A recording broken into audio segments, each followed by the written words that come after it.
Media మిత్రులందరికీ స్వాగతం సుస్వాగతం.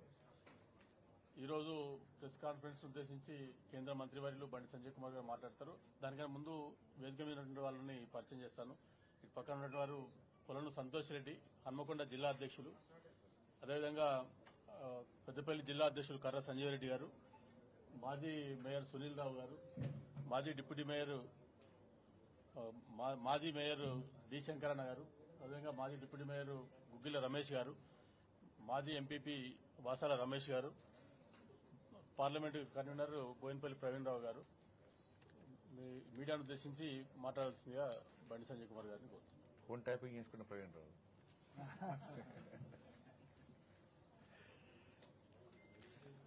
అందరికీ నమస్కారం. పాత్రికేయులు అందరూ కూడా కాళేశ్వరం సంబంధించి కార్యకర్తల లోపట ప్రజల లోపట ఉన్నటువంటి అయోమయాన్ని తొలగించాల్సిన అవసరం ఉంది కాబట్టి అనేక రకాలుగా చర్చలు జరుగుతున్న సందర్భంలో వాస్తవ విషయాలను తెలియాలనే ఉద్దేశంతో ఈరోజు మీ ముందుకు రావడం జరిగింది. సరే, కాళేశ్వరం విషయంలో ఏం జరుగుతుందో అందరూ తెలిసిన విషయమే. ముఖ్యంగా తెలంగాణ రాష్ట్రంలో కేసీఆర్ కుటుంబానికి రేవంత్ రెడ్డి గారి సర్కారు ఒక రక్షణ కవచంగా మారింది. కేసీఆర్ కుటుంబానికి రేవంత్ రెడ్డి గారి సర్కార్ ఒక రక్షణ కవచంగా మారింది. మీరు చూడండి, ఏ ఒక్క స్కామ్ లో కూడా, ఏ ఒక్క అవినీతి ఆరోపణలు అనుకుంటారు, ఇప్పుడే స్టార్ట్ చేశాను, ఏ ఒక్క అవినీతి ఆరోపణలో ఇంతవరకు చర్యలు తీసుకున్న దాఖలాలు లేవు. ఇప్పుడు దీని ద్వారా తెలంగాణ రాష్ట్ర ప్రజలకు అర్థమవుతున్నది. అందుకే వాతావరణం మొత్తం మారిపోయింది. ప్రజలందరూ ఆలోచిస్తున్నారు. అందరికీ ఇచ్చాం అవకాశం, ఈసారి బీజేపీకి ఇద్దాం అధికారం. అందరికీ ఇచ్చాం అవకాశం, ఈసారి బీజేపీకి ఇద్దాం అనే అధికారం ఇద్దామని చెప్పి ప్రజలు అనుకుంటున్నారు. దాని ప్రధాన కారణం ఏంటంటే బీఆర్ఎస్ కాంగ్రెస్ ఒకటే, ఒక నాణానికి బొమ్మ బొరుసు లాంటి వాళ్ళు. లోపాయకార ఒప్పందం ఇద్దరి మధ్య కుదిరింది. అందుకే కేసీఆర్ కుటుంబం మీద ఏం విచారణ పేరుతో కాలయాపన చేస్తుంది తప్ప ఎలాంటి చర్యలు తీసుకున్న దాఖలాలు లేవని చెప్పి అలా స్పష్టం చేస్తాం. మేము క్లియర్గా ఉన్నాం. మా స్టాండ్ అంతా నరేంద్ర మోడీ గారి స్టాండ్. మాది, మా పార్టీ కార్యకర్తలు కానీ మాది కానీ, మా స్టాండ్ నరేంద్ర మోడీ గారి స్టాండ్.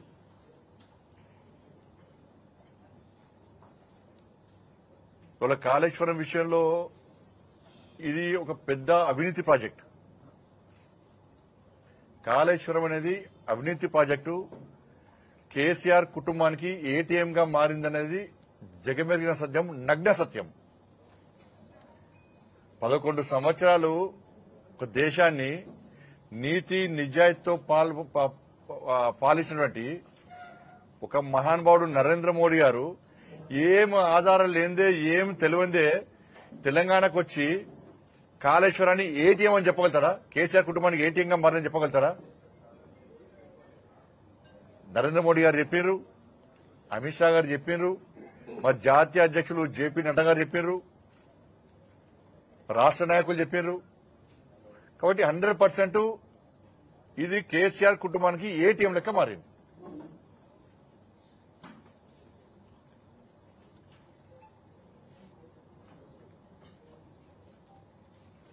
ఇవాళ మా స్టాండ్ ఒకటే, ఊసరి లెక్క రంగులు మార్చే స్టాండ్ మాది కాదు. పార్టీ స్టాండ్ మా స్టాండ్. ఇప్పుడు నేను మొదలంగా రాష్ట్ర అధ్యక్షుడిగా ఉన్నా. నా ఫోన్ ట్యాపింగ్ సంబంధించి నాకు నోటీస్ ఇచ్చారు. అంటే అప్పుడు రాష్ట్ర అధ్యక్షుడు ఉన్నప్పుడు ఒక స్టాండు, ఇప్పుడు మినిస్టర్ యొక్క స్టాండ్ మారుతుందా? పార్టీ స్టాండ్ నా స్టాండ్. నేను మినిస్టర్ ఉన్నా, రాష్ట్ర అధ్యక్షుడు ఉన్నా, రాష్ట్ర అధ్యక్షులు లేకున్నా, సామాన్య కార్యకర్తలు కూడా పార్టీ స్టాండ్ నా స్టాండ్. స్టాండ్ మారదు. భారతీయ జనతా పార్టీ కార్యకర్తలు, కమిట్మెంట్ తో పనిచేసే కార్యకర్తల నాయకుల స్టాండ్ మారది. పార్టీ నిర్ణయమే మా నిర్ణయం. కాళేశ్వరం విషయంలో మా స్టాండ్ అంతా కూడా ఇది పూర్తిగా అవినీతి అక్రమాలతో కూడుకున్నటువంటి ప్రాజెక్టు 38,000 కోట్లతో పూర్తయ్యే ప్రాజెక్టును 1,20,000 కోట్లకు అంచనాలు పెంచి కేసీఆర్ కుటుంబం డబ్బులు దనుకునే విషయం వాస్తవం. కానీ అలా రేవంత్ రెడ్డి సర్కార్ ఏం చేస్తున్నది? అరే ఇక కాళేశ్వరం ప్రాజెక్టులో పనిచేసిన అధికారులు 100 కోట్లు సంపాదించుకున్నారు. కాళేశ్వరం ప్రాజెక్టులో పనిచేసిన అధికారులను ఇట్లా కదులుతో 100 కోట్లు వస్తున్నాయి దగ్గర. ఇప్పుడు నాయకుల పరిస్థితి, కేసీఆర్ కుటుంబ పరిస్థితి ఏంది? కానీ అందరు అధికారులు తప్పు కాదు. నేను మళ్ళీ రేవంత్ రెడ్డి గారి సర్కార్కి విజ్ఞప్తి చేస్తున్నా, కాంగ్రెస్ పార్టీ ప్రభుత్వానికి, మీరు దయచేసి అధికారులకే పరిమితం చేయకండి అవినీతి. ఒక ఇద్దరు ముందు అధికారం చర్యలు తీసుకుంటాం, అధికారులందరికీ మెమోలు ఇస్తాం, అధికారులందరినీ బదిలీ చేస్తామని కాదు. మీరు రాజకీయ నాయకులను, అప్పుడు అధికార నాయకులను ఏం చేస్తారో చెప్పండి. ఫస్ట్ మీరు స్టాండ్ చెప్పండి. రాజకీయ నాయకులు మీరు స్టాండ్ చెప్పండి. అంటే రాజకీయ నాయకులు, అధికార పార్టీ నాయకులు ఎంత సంపాదించుకోవచ్చు, మేము మాత్రం కేవలం అధికారుల మీద చర్య తీసుకుంటామంటారా?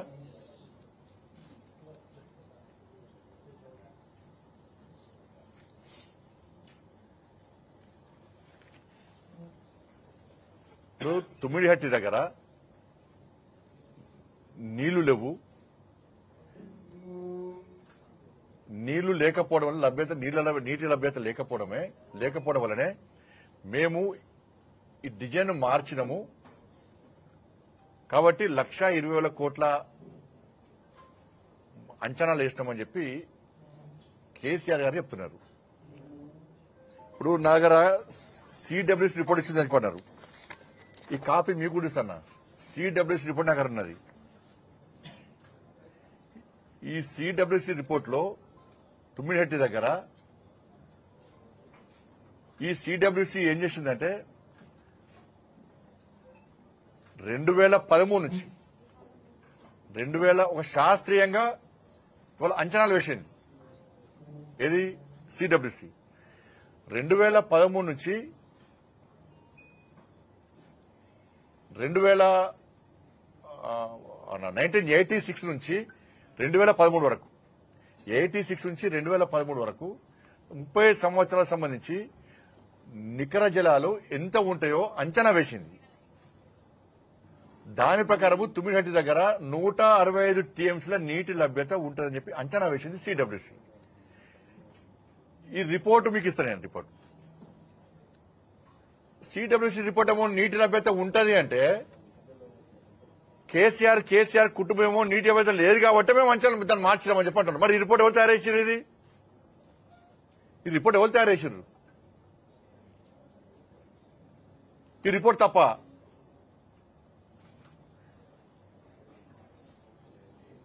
సిడబ్ల్యూసీ రిపోర్ట్ పక్కా ఉంది. ఇది మీకు కూడా ఇస్తా. ఇదే రిపోర్ట్ ప్రకారము ఆ రోజు ప్రాజెక్టు తయారు చేస్తే ఇలా 38,000 కోట్లతో ప్రాజెక్ట్ అయిపోతుండే. 38,000 కోట్లతో ప్రాజెక్ట్ అయిపోతుండే. ఇవాళ 1,20,000 కోట్లతో ప్రాజెక్ట్ పెట్టారంటే అంటే ఈ రిపోర్ట్ ఏమనుకుంటున్నారు కేసీఆర్ కుటుంబం నాకు అర్థం కాలే. ఈ రిపోర్ట్ దొరకదు ఎవరికి?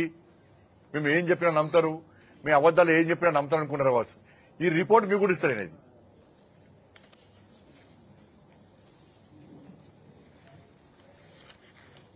దాంతోపాటు క్వాలిటీ లేకుండా కట్టింది వాస్తవం. ఇంకా వీళ్ళు దీనికి ఏం చేసింది తెలుసా? దీనికి ఇంకా వీళ్ళు జాతీయ హోదా ఇయ్యలే, పోలవరంకి ఇచ్చిర్రు, దీనికి జాతీయ హోదా ఇయ్యలే అన్నారు. జాతీయ హోదా ఇయ్యరాదు, ఇచ్చే అవకాశం లేకుండే. నిజంగా గిట్లా జాతీయ హోదా ఇస్తే ఇలా బీజేపీ పార్టీ పరిస్థితి ఏంది, ప్రభుత్వ పరిస్థితి ఏంది? అలా దేశం మొత్తం ఏమందరు? దేశం మొత్తం అరే కేంద్ర ప్రభుత్వం జాతీయ హోదా ఇచ్చిన ప్రాజెక్టు మొత్తం గులిపికింది అంటారు. ఇజ్జత్ పోతుండే ఇలా తెలంగాణ పరువు ఏమైతుండే మంట కలుస్తుండే. ఇలా కేంద్ర ప్రభుత్వం కూడా జాతీయ హోదా ఇస్తే ఇలా పరిస్థితి ఏంది? సిగ్గు లేకుండా మళ్ళీ ఇంకా అడుగుతున్నారు జాతీయ హోదా ఇవ్వాలి. మళ్ళీ కూలిపోయిన ప్రాజెక్టు ఇంకా జాతీయ హోదా ఇవ్వాలని మళ్ళీ అడుగుతున్నారు. ఇంకా మొన్న అడిగిరు మళ్ళా అలా కూలిపోతున్నది. ఇలా జాతీయ హోదా ఇస్తే పరిస్థితి ఏంది? వాళ్ళ ఇయ్యరాదు, ఇచ్చే అవకాశం లేకుండా ఇస్తే పరిస్థితి ఏంది? వాళ్ళ తెలంగాణ పరువు ఏమైతుండే? అలా మంట కలుస్తుండే. ఎన్డీఎస్ఏ రిపోర్ట్ ఇచ్చింది. National dam safety authority report ఇచ్చింది. దాన్ని ఏమంటారంటే ఇదట ఎన్డీఏ కమిటీ అట. మరి ఎన్డీఎస్ అనే ఒక రాజ్యాంగబద్ద సంస్థ. ఈ ఎన్డీఎస్ అని ఎవరు కమిటీ ప్రకటించింది? ఇలా పార్లమెంట్, సాక్షాత్ పార్లమెంట్ లో చర్చ జరిగింది కమిటీ గురించి. పార్లమెంటు సాక్షాత్తు పార్లమెంట్ అనౌన్స్ చేసిన కమిటీ ఇది. దీనిలో మరి బీఆర్ఎస్ వాళ్ళు తాగి అన్నారు. ఆ రోజు ఎందుకు మాట్లాడలే మీరు? ఇది అర్ధరాత్రి తాగి కూర్చున్నటువంటి కమిటీ కాదు, ఇది రాజ్యాంగబద్ద సంస్థ ఎన్డీఎస్ఏ. వాళ్ళు ఇచ్చిన రిపోర్ట్ తప్పట. అంటే ఇక కేసీఆర్ తుపాకి రాము టోపీ పెట్టి చేత కట్ట పెట్టి ఇదే ప్రాజెక్టు అంటే కరెక్టా? ఎన్డీఎస్ఏలా ఎంతమంది నిపుణులు ఉంటారు, ఎంతమంది మేధావులు ఉంటారు? వాళ్ళొచ్చి ప్రాజెక్టు పనికిరాదు, క్వాలిటీ లేకుండా కట్టినరు అని చెప్పి వాళ్ళు చెప్తే ఇది ఎన్డీఏ నివేదికనట. అంటే కేసీఆర్ కూడా పోటుగాడు. మరి చదివి చెప్తారండి మళ్ళీ ఇప్పుడు. సరే నేనే ఇంజనీర్ను, నాకంటే ఎక్కువ తెలుసా అని ఆ రోజు అన్నావు కేసీఆర్. ఇవాళ మరి ఇలా క్యాబినెట్ ఎందుకంటున్నావు? సబ్ కమిటీ ఎందుకంటున్నావు? మరి ఈ రేవంత్ రెడ్డి సర్కార్ ఇవాళ క్యాబినెట్ కమిటీ నివేదికను ప్రజలకు చెప్పొచ్చు కదా, సీక్రెట్ విషయం కావచ్చు. కానీ ప్రజలు ఇంత చర్చ జరుగుతున్నప్పుడు క్యాబినెట్ లో నిర్ణయం జరగలేదు, సబ్ కమిటీ సంబంధం లేదు. అసలు క్యాబినెట్ లో ఎప్పుడు పెట్టిర్రు? సబ్ కమిటీ ఎప్పుడు నివేదిక ఇచ్చింది? ఈ ప్రాజెక్ట్ ఎప్పుడు తయారు చేశారు? సబ్ కమిటీ నివేదిక రాదా? క్యాబినెట్ లో తీర్మానం కంటే ముందే ప్రాజెక్టు కట్టు స్టార్ట్ చేస్తారా? డిపిఆర్ సబ్మిట్ చేయకముందే మీరు సిడబ్ల్యూసీ ఎవి పర్మిషన్ లేకుండానే మీరు ప్రాజెక్ట్ తయారు చేస్తారా? ప్రాజెక్టు నిర్మాణం ప్రారంభిస్తారా? మీ ఇష్టానుసారం డిపిఆర్ తయారు చేసుకుంటారా? మీ ఇష్టానుసారం బ్యారేజ్ కడతారా?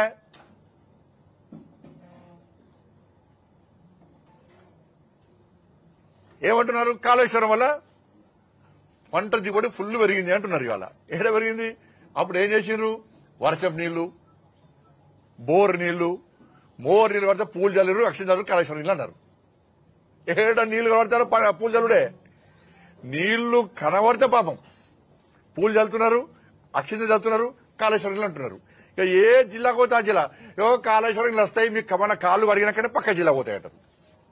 కరీంనగర్లో మీటింగ్ పెట్టి సిద్దిపేట చెప్తారు కాళేశ్వరం ఫస్ట్ డైరెక్ట్ సిద్దిపేటకి వస్తాయి, సిద్దిపేట ప్రజల కాళ్ళు అడిగినాకనే వరంగల్ పోతాయి అంటారు.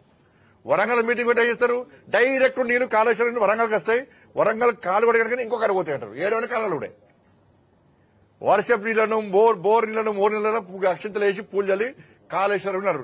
నేను అడుగుతున్న బీఆర్ఎస్ పార్టీలను, కాళేశ్వరం ఉన్నప్పుడు పంట దిగుబడి ఎంత?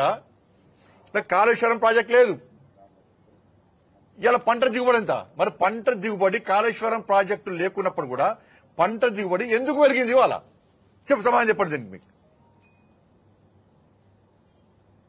కాళేశ్వరం ప్రాజెక్టు ఉన్నప్పుడు పంట దిగుబడి ఎంత, ఇప్పుడు పంట దిగుబడి ఎంతనో ఇవాళ రాష్ట్ర ప్రభుత్వం అధికారులు లెక్కలు పెట్టబడుతున్నాయి. ఇవాళ దాని మీద బీఆర్ఎస్ పట్టుదల సమాధానం చెప్పాలి.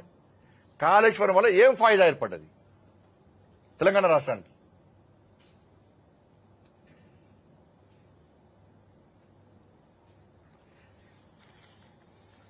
ఈ ఎన్డీఎస్ రిపోర్ట్ కూడా ఇదే సార్. ఇప్పుడు క్యాబినెట్ సబ్ కమిటీ నా పేపర్స్ ఉన్నాయి, క్యాబినెట్ సబ్ కమిటీకి సంబంధించి నివేదిక ఎప్పుడు వచ్చింది, ప్రాజెక్ట్ ఎప్పుడు తయారు చేశారు? ఈ నివేదిక రాకముందు ప్రాజెక్ట్ వాళ్ళ పని వాళ్ళు చేస్తూ ఉన్నారు. ప్రాజెక్ట్ నిర్మాణ పనులు ప్రారంభమైనాయి. కేసీఆర్ గవర్నమెంట్ లా ఒక్కసారి మీరు కూడా ఆలోచించాలని, మనం కూడా ఆలోచించాలి. కేసీఆర్ గవర్నమెంట్ లా ఇంకొకరి మాట వెళ్తుందా? కేసీఆర్ అనే వ్యక్తి క్యాబినెట్ పట్టించుకున్నాడా? క్యాబినెట్ మీటింగ్ పెడుతున్నానా? పెడితే ఏం ఆడుతుండే? చాలా తాగి పంపిస్తుండే. కేసీఆర్ అనే వ్యక్తి ఇంకొకరి మాట వింటుండనా? ఇవన్నీ తప్పే. సబ్ కమిటీ తప్పే, క్యాబినెట్ తప్పే, ఏకఛత్రాధిపతి నిర్ణయం, ఏక్ నిరంజన్ కా పార్టీ, ఏక్ నిరంజన్ నిర్ణయాలు అవన్నీ కూడా. ఆయన చెప్పింది ఆయన చెప్పుకునే నేనే పెద్ద ఇంజనీరు, నేనే పెద్ద డాక్టర్ అని. కోవిడ్ వచ్చిందంటే డోలో వేసుకోమన్నాడు. కాళేశ్వరం ప్రాజెక్ట్ నేనే కట్టాడు. ఆయనే పెద్ద రైట్ అది తుపాకీ టోపు పెట్టి ఆడ పొడుగుతాడు ఏదైనా ఫామ్ హౌస్ లా. మీడియాలో పెద్ద బ్రేకింగ్, మొత్తం షేకింగ్, ఫ్రంట్ పై ఫోటోలు. తుపాగ్రామి టోపు చేయరు, చెల్ల కట్ట తీయలే ఉన్న రోజులు.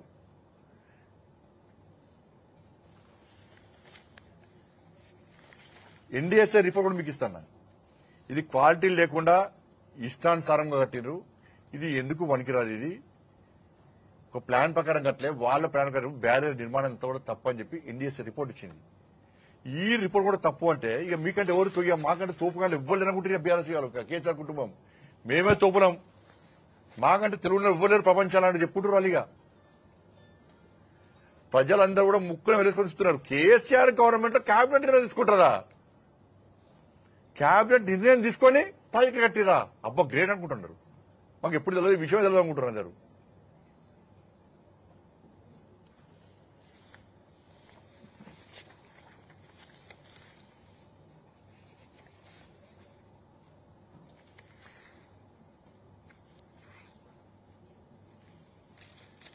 కాబట్టి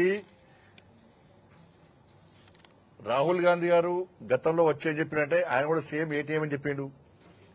సిబిఐ విచారణ జరపాలని చెప్పన్నాడు. ఇవాళ రేవంత్ గారి ప్రభుత్వం వచ్చిన తర్వాత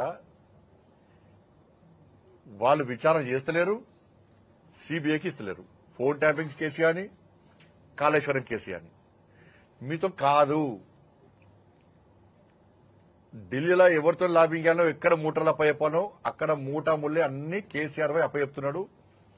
ఇది తూతూ మంత్రంగా మాత్రమే విచారణ కొనసాగుతుంది. నాకు తెలిసి అంతా ప్రజలకు తెలుసు, ప్రజలు కూడా ఆచారం వ్యక్తం చేస్తున్నారు. ఇంతవరకు రేవంత్ రెడ్డి గారు సర్కార్ ఏర్పడిన తర్వాత, కాంగ్రెస్ పార్టీ ప్రభుత్వం ఏర్పడిన తర్వాత ఏ ఒక్క అవినీతి అక్రమాల మీద పూర్తి స్థాయి విచారణ జరిగిందా? సంవత్సరం దాటే మీరు ప్రభుత్వం ఏర్పడి ఏ ఒక్క అవినీతి మీద విచారణ జరిగిందా పూర్తి స్థాయిగా? అన్నిటికీ కమిటీ అన్నారు, అన్నిటికీ విచారణ అంటున్నారు. ఒక్క నివేదిక ఇంత రాలే, దీని మీద రాలే.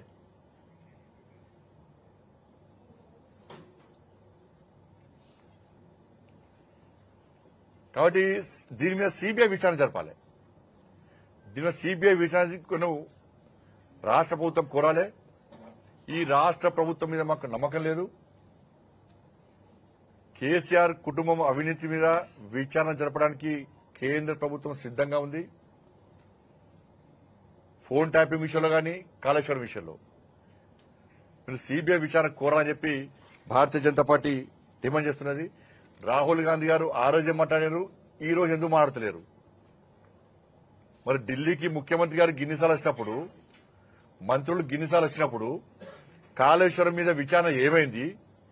ఫోన్ ట్యాపింగ్ మీద విచారణ ఏమైంది? ఇలా కేసీఆర్ కుటుంబ చర్యలు ఎందుకు తీసుకుంటారని చెప్పి రాహుల్ గాంధీ గారు ఎందుకు అడుగుతలేరు? ఆయన అడుగుతలేరా? వీళ్ళు చెప్తలేరా? లేకపోతే ఒప్పందం కుదిరిపోయిందా ఇద్దరి మధ్యలో? కానీ బీఆర్ఎస్ కాంగ్రెస్ ఒక్కటే. ఈ విచారణ అంతా ఫేక్ విచారణ అంతా కూడా వాళ్ళ ఎందుకు బయటపెడతలేరు? కేబినెట్ అంటున్నారు, సబ్ కమిటీ అన్నారు. ఈ నివేదికలను ప్రజల ముందు ఎందుకు పెడతలేరు? దాని మీద స్పష్టంగా చెప్పాలి. ప్రజల లోపల అయోమయం కేటవుతుంది, మొత్తం అయోమయం తయారవుతుంది ప్రజల లోపల. కేసీఆర్ కూడా చెప్పిందే వాస్తవం నమ్మే పరిస్థితి వచ్చింది. ఇవాళ కాంగ్రెస్ పార్టీ ఏం మారతలేదు. తూతు మందంగా అక్కడక్కడ ఇద్దరు మూడు ప్రెస్ మీటింగ్ పెడుతున్నారు, తక్కువ చేస్తున్నారు. కాబట్టి దీని విచారణ జరపాల్సిందిగా, సిబిఐ విచారణ జరపాల్సిందిగా, దాన్ని కోరాల్సిందిగా భారతీయ జనతా పార్టీ డిమాండ్ చేస్తున్నది.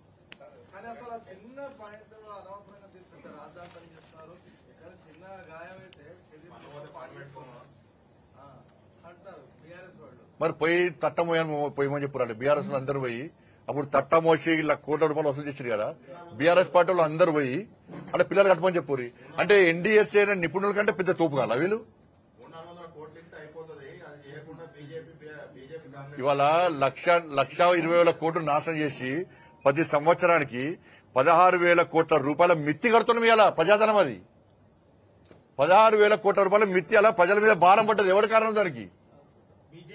ఇవాళ కాళేశ్వరం ఇవాళ పని నీళ్ళు వస్తలేవు, పంటలు దిగుబడి వస్తలేదా?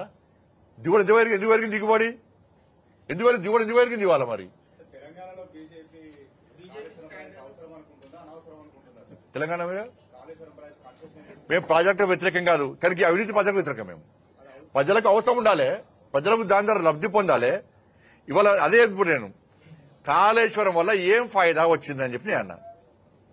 పంటలు వండినాయి అన్నారు, ఏడ వండినాయి అన్నా. నేను ఇప్పటికంటుంటాను కొంచెం తేడా ఏర్పడాలి కదా, భేదం ఏర్పడాలి కదా. అప్పటికంటే ఇప్పుడు దిగుబడి ఎక్కువ జరిగింది, మరి ఏం లాభం జరిగిందో చెప్పాలి. ఇప్పుడు నిపుణుల నివేదిక ప్రకారం ముందుకు సాగాలి. నిపుణులు ఏ నివేదిక ఇస్తే దాని ప్రకారము ముందుకు సాగాల్సిన అవసరం లేదు. ఎవరి ఇష్టం వాడు ప్రజాతంత్ర ధృవీకరణ ఎక్కువ. మేము నిపుణులు ఏ నివేదిక ఇస్తున్నారు దాన్ని పరిశీలించారు. వీరు కూడా వేరు, కానీ హెలికాప్టర్లు వేరు, నడుచుకుంటా వేరు, బురుకుంటా వేరు. వీళ్ళు కూడా కాంగ్రెస్ వాళ్ళు ఏమైంది మరి? నేను వ్యక్తిగతంగా మాట్లాడలేను. మా స్టాండ్ మోడీ స్టాండ్, మా స్టాండ్ జేపీ నడ్డా స్టాండ్, మా స్టాండ్ అమిత్ షా స్టాండ్. నేను మళ్ళీ చెప్తున్నాను, నేను మన రాష్ట్ర అధ్యక్షునిగా ఉన్నా, నా ఫోన్ ట్యాప్ చేసిర్రు. ఇవాళ కేంద్ర మంత్రి కూడా స్టాండ్ మారుతుందా? నేను పార్టీ కార్యకర్తను, పార్టీ ఉన్నప్పుడు పార్టీ స్టాండే నాది, అది పార్టీ స్టాండే, ఎవరిదైనా పార్టీ స్టాండే. బీజేపీలో నాయకులు ప్రజాప్రతినిధులు మాత్రమే దీని మీద స్పందిస్తున్నారు. అవినీతి మీద కాళేశ్వరం జరిగింది. ప్రత్యక్ష ఆందోళన బీజేపీ యాజ్ ఏ స్టేట్ బాడీగా, స్టేట్ పార్టీగా ఎందుకు తీసుకోలేకపోతున్నారు? అందులో ఇప్పుడు ఇది రోడ్డు మీదకి ఆందోళన చేసేది కాదు. ఇప్పుడు ప్రభుత్వం విచారణ జరుపుతుందంటున్నారు. మేము న్యాయపరంగా ఎట్లా కొట్టాడని మేము ప్రయత్నం చేస్తున్నాం. ఇప్పుడు ఎన్డీఎస్ఏ కేంద్రానికి ఫిర్యాదు వచ్చింది. వస్తే ఎన్డీఎస్ఏ ఏం చేసింది, వచ్చి నివేదిక ఇచ్చింది. దాని మీద చర్యలు తీసుకోవాలి, కాంగ్రెస్ పార్టీ ప్రభుత్వం తీసుకోవాలి. సిడబ్ల్యూసీ నివేదిక కూడా బయటపెట్టాను నేను. ఇవన్నీ వచ్చినప్పుడు వెంటనే కేసీఆర్ కుటుంబం మీద చర్యలు తీసుకోకుండా ఇద్దరు అధికారుల మీద చర్యలు తీసుకొని చేతులు దుక్కుంటే ఏమనుకుంటారో అర్థం చేసుకోండి. పార్టీ స్టాండ్ అవినీతి ప్రాజెక్టు, దీని మీద సిబిఐ విచారణ జరపాలి. మా స్టాండ్ క్లియర్ అన్న. ఇష్యూ డైవర్ట్ చేయదు, ఇది కానీ మళ్ళీ వేరే డైవర్ కాళేశ్వరం మాట్లాడు. ఇప్పుడు ప్రభుత్వం కోరాలి కదా. నేను ఇప్పుడు రాహుల్ గాంధీ గారు వచ్చే చెప్పే ఏమన్నారు, సిబిఐ విచారణ జరగాలని చెప్పి. ఎందుకు చెప్తలేరు? ప్రభుత్వం కూడా సబ్మిట్ చేస్తాం, ఇప్పుడు కూడా పంపిస్తా. ప్రభుత్వం మొత్తం కాదు అని చెప్పండి.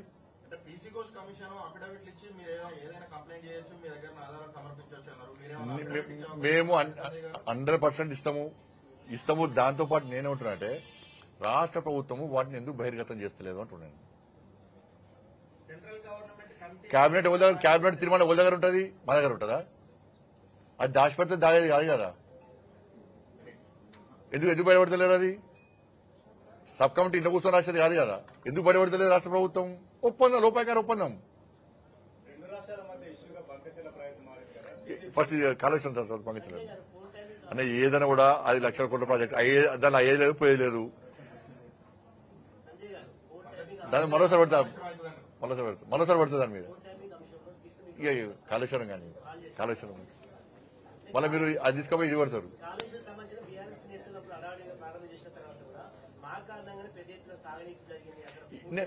సమాధానం అదే అడుగుతున్నాను నేను. ఫాయిదా మీకైనా పడ్డదా? ఇప్పుడు మహాదేవ్పూర్ పోయి రైతులు నడితే వాళ్ళు చెప్తారు కదా, వాళ్ళ జాగాలు పోయినాయి, పొలాలు పోయినాయి, ఆస్తి నష్టం జరిగింది, వాళ్ళకి ఏం ఫాయిదా వచ్చిందో మహాదేవ్పూర్ మాట్లాడితే చెప్తారు కదా.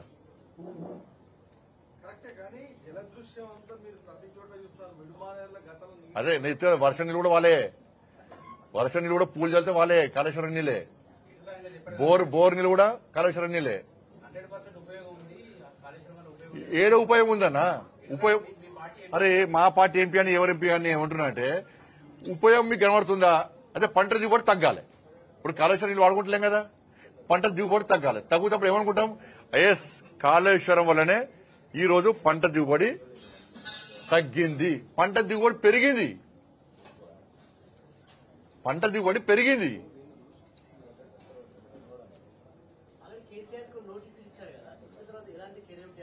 ఏముండే అన్న అంతే. ఏముండే ఇప్పుడు జైల్లో ఏం చర్యలు ఎప్పుడు ఇవ్వాలి?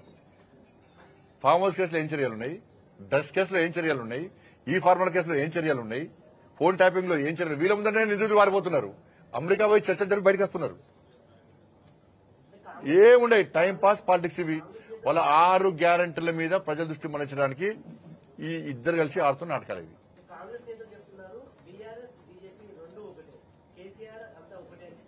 ఎవరు ఇప్పుడు మాకు అధికారం వచ్చి కేసీఆర్ తీసుకెళ్ళి వాళ్ళ కుటుంబం మీద అవినీతి జరిపి ఒక్కరితో దిప్పటి. అందుకే ప్రజలు ఆలోచిస్తున్నారు. కాంగ్రెస్ లో బీఆర్ఎస్ లో ప్రజలు ఆలోచిస్తున్నారు. అందరికి ఇచ్చాం అవకాశం, బీజేపీకి ఇద్దాం అధికారం అని చెప్పి ప్రజలు ఆలోచిస్తున్నారు. ఇలా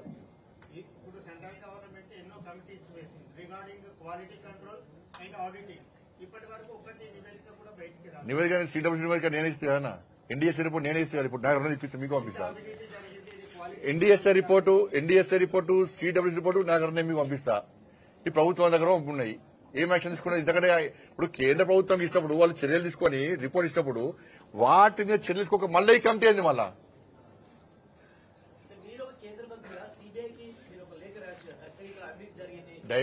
డైరెక్ట్ సిబిఐ వచ్చే అవకాశం ఉంటే ఇప్పటివరకు ఇప్పటికీ ఎవరు మిగిలిపోతుంది. రాష్ట్ర ప్రభుత్వం సిబిఐని కోరాలి. కాబట్టి విచారణ కోరాలి కాబట్టి ఆగుతున్నాం. లేకుంటే గిన్ని రోజులు ఎందుకన్నా, గిన్ని రోజులు ఆగుతాం మేము కాంగ్రెస్ పార్టీ లెక్క. కోరాలే. నీతి నిజాయితీ నిబద్దత ఉంటే ఎన్నికల ముందు ఊకదంపుడు ఉపన్యాసాలు వాళ్ళు ఇచ్చిర్రు, గాడిది గుడ్డు చూపట్టిర్రు. అవి లేకుంటే మీ ప్రభుత్వం కాంగ్రెస్ ప్రభుత్వం గాడిది గుడ్డేం గుర్తుంది వాళ్ళకి.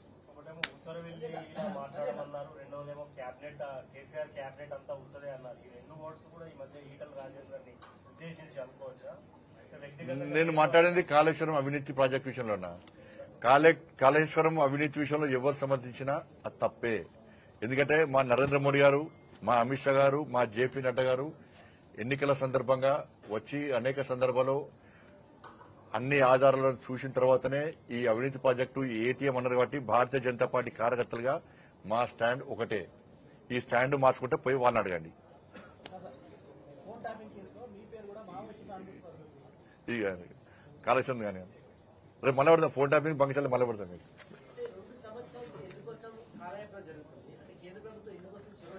కేంద్ర ప్రభుత్వం ఏంటంటే కేంద్ర ఎన్డీఎస్సీ రిపోర్ట్ ఇచ్చింది, సిడబ్ల్యూసీ రిపోర్ట్స్ ఉన్నాయి. కేంద్ర ప్రభుత్వం నివేదికలు పంపింది కదా.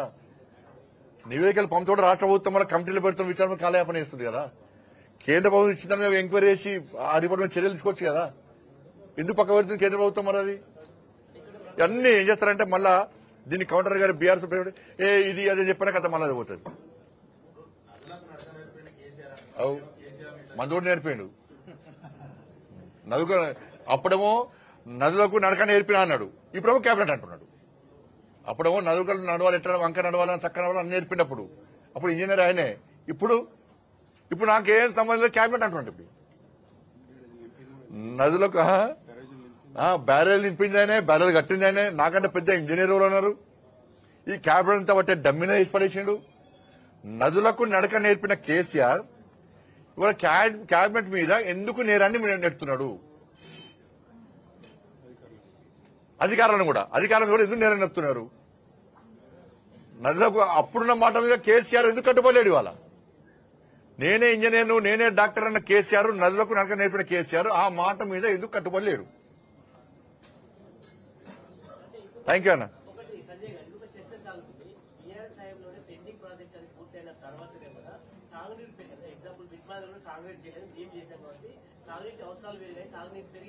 అంటే ఇప్పుడు సాగు కానీ ఇప్పుడు ఏం పెరిగింది చెప్పారు నాకు, ఎక్కడ చూపెట్టాలి కదా.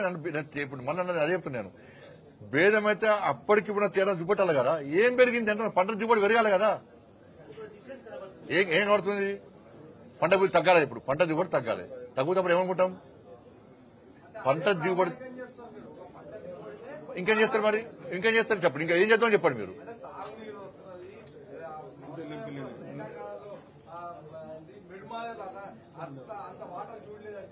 ఇక వర్షాలు వల్లే ఇక నీళ్ళు లేవు. అంతకుముందు తాగడానికి లేవు. మరి ఇప్పుడు తాగడానికి మళ్ళీ నీటి కరెంట్ ఎందుకు వచ్చింది మొన్న?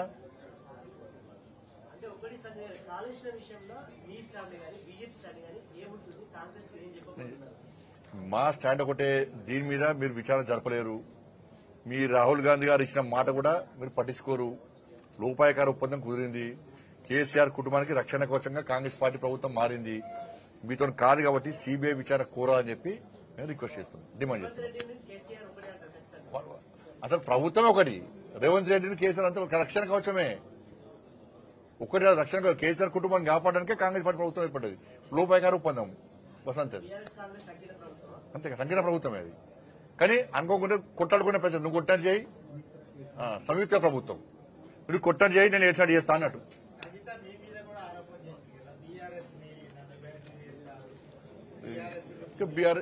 మేము కుటుంబ పార్టీకి వ్యతిరేకం, అవినీతి పార్టీకి వ్యతిరేకం. ఈ దేశంలో వారసత్వ పార్టీలకు వ్యతిరేకంగా ఏర్పడినటువంటి ఏకైక పార్టీ భారతీయ జనతా పార్టీ. అటువంటి పార్టీ తెలంగాణ రాష్ట్రంలో